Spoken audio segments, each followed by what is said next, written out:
I was never one for staying at hostels while traveling abroad. But when my plane ticket got canceled last minute on account of the coronavirus pandemic back home in America, I had no choice but to book whatever lodging I could find online that wasn't completely outrageously priced. And so, after scrolling through countless pages of cheap hotels and homestays that were all already fully booked, I finally stumbled across something called Hellish Hostel. At first glance, it seemed like any other typical budget accommodation option, offering shared rooms and dormitories, communal bathrooms, free breakfast, and even discount tickets to some local attractions nearby.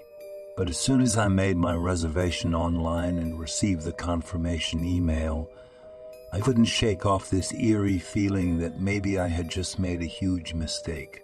Maybe staying here would be more than just a temporary roof over my head during my visit to Europe. Perhaps it might turn into a permanent nightmare. If only I survived to tell the tale. The day arrived quickly enough, and before long, I found myself standing outside of a small building nestled deep within an alleyway of Prague's Old Town district. As I approached the entrance, my heart began pounding harder and harder within my chest, until I thought it might burst out onto the cobblestone ground beneath me. Was it just because I hadn't slept well the past few days? Or was there something truly sinister awaiting me inside those unassuming doors? Either way, I didn't want to find out. There was nothing stopping me from turning tail and fleeing now, except for my own curiosity and stubbornness. And so, taking a deep breath, I pushed open the door and stepped inside.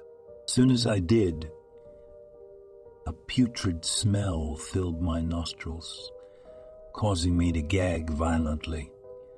My eyes watered and vision blurred momentarily from the stench of rotten meat mixed with mildew and disinfectant cleaner.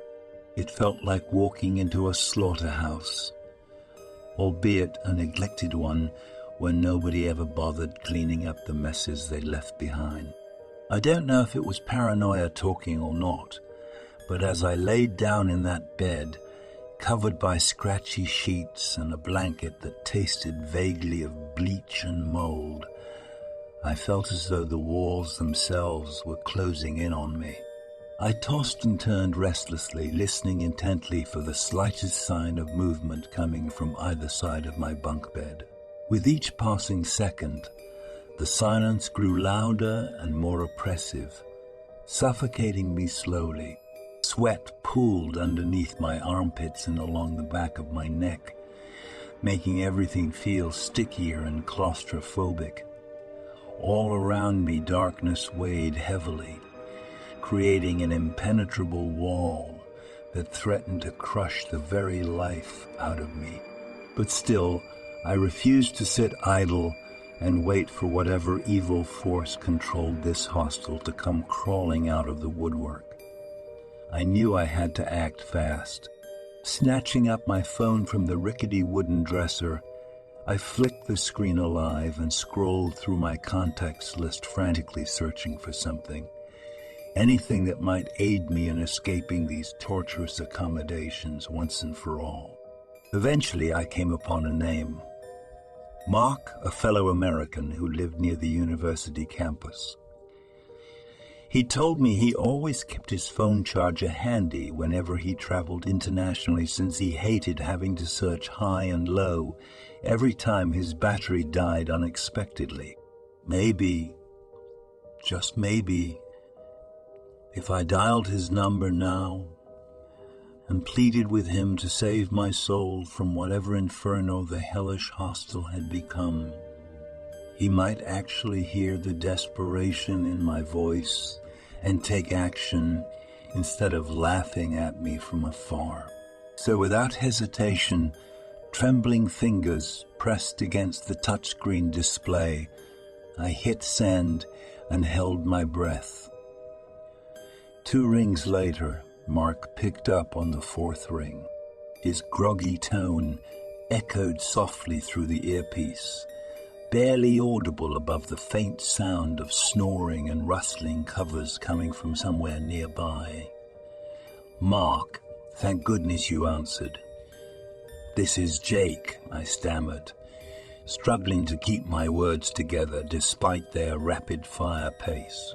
Just then, a loud crash emanated from the common room downstairs, followed by the creaking of footsteps rapidly ascending the old wooden steps leading up towards our floor.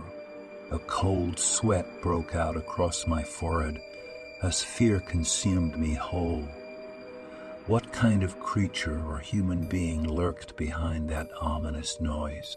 Whatever lay beyond Hellish Hostel's threshold certainly couldn't be friendly or harmless. My mind raced as adrenaline surged through my veins. Should I try to hide under the bunks and hope whoever entered missed us? Or should I confront them head on and demand answers about why we'd been kidnapped and brought here against our will? The risk of danger loomed large, but the prospect of freedom beckoned brighter than the sun itself. Before I could process another coherent thought, the door swung open with a sickening screech, revealing an emaciated figure clad in rags, brandishing a filthy kitchen knife. My heart stopped in terror. Had the time to escape finally run out? Would I perish among the decrepit halls and dilapidated facilities of this cursed establishment? Only time would tell whether or not death would claim me tonight. In that moment, all rationality fled me as instinctual self-preservation took hold. We had one chance left to fight back, one final shot at reclaiming our lives from the grasp of madness. So I grabbed a chair and swung it with all my strength straight into the intruder's face, catching them square in the nose and sending the blade clattering against the hardwood floor below. Dazed, they collapsed backwards to the ground, allowing us precious seconds to make a break for it. With my newfound partner in crime close at hand, we bolted out of that cursed place in hopes of finding help, safety, and a return to civilization far away from its macabre grasp. Our bodies sprinted toward salvation faster than the wind itself, propelled forward by raw fear and determination to survive whatever malevolence plagued Hellish Hostel and all those caught within its grasp. And yet, even as we distanced ourselves further and farther, and that's how we found ourselves running through the streets of that unknown city, fueled only by sheer panic and blind terror. Chaos seemed endless, the nightmare unrelenting. No one paid any attention to us, not the taxis speeding past, nor the late-night workers returning home after long shifts. It was almost like we didn't exist anymore, reduced to mere specters haunting the concrete jungle's twisting pathway. At some point during our flight, a faint glimmer emerged in the distance. A familiar blue and white logo illuminated the surrounding gloom, signaling our last chance at redemption. McDonald's. If ever there existed a bastion of comfort amidst such insanity, surely it was here, where greasy food and caffeine awaited anyone seeking refuge. Heart-pounding, blood-spilling, we hurled ourselves towards the golden arches, willing ourselves closer with every step. And so began our journey through an abyss of horror, hurtling deeper into the void between life and death, sanity and madness. From that day forth, nothing mattered except survival. Nothing mattered except survival. Nothing existed except the present moment and the need to stay ahead of the sinister forces closing in around us. For in a world gone mad, we were but fleeting shadows dancing on the edge of oblivion, hoping against hope to find a way back to where it all began. That single room remained our sole haven, daring us to explore its secrets, to delve into realms best left undiscovered. And so we ventured forth, ready to face whatever nightmares lurked in the darkest corners of imagination and reality alike. There was no going back. We knew too much, understood too little. All we could do was press on, braving the labyrinthine corridors of dread until the end claimed us forevermore. For now, as we continued to seek solace in each other's company, guided by the light of a lonely phone screen, I cannot help but wonder how this story ends. Will we ever regain control over our fate? Or are we destined to wander these corrupted hallways, driven by primal urges born of desperation? One thing remains certain, though. We must never relent or surrender to despair. To give up would mean admitting defeat in the face of pure evil, accepting the darkness without resistance. But I know Mark wouldn't allow that. His resolve has proven unshakable thus far.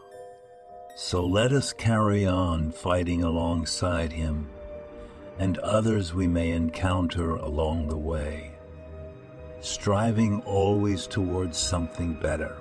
Together, perhaps we can fashion a future brighter than either of us imagines possible. Who knows which tomorrow brings? The key lies in holding on to hope, refusing to fade into obscurity. And with that thought, I rest once more, dreaming of simpler days and a promise of peace to come. For just $3 a month, you can have your name featured in my YouTube videos and descriptions. Not only will you be supporting my channel, but you'll also be immortalized in the credits of my content. If you're looking for something a bit more personalized, consider becoming a $25 a month patron. I'll voice your stories and bring them to life on my channel. Create a special drawing just for you, or even write a unique story tailored to your interests. So don't hesitate. Join my patron community today and help me keep the spooky stories coming. And remember, together we can save each other from the YouTube algorithm. Thank you for your support.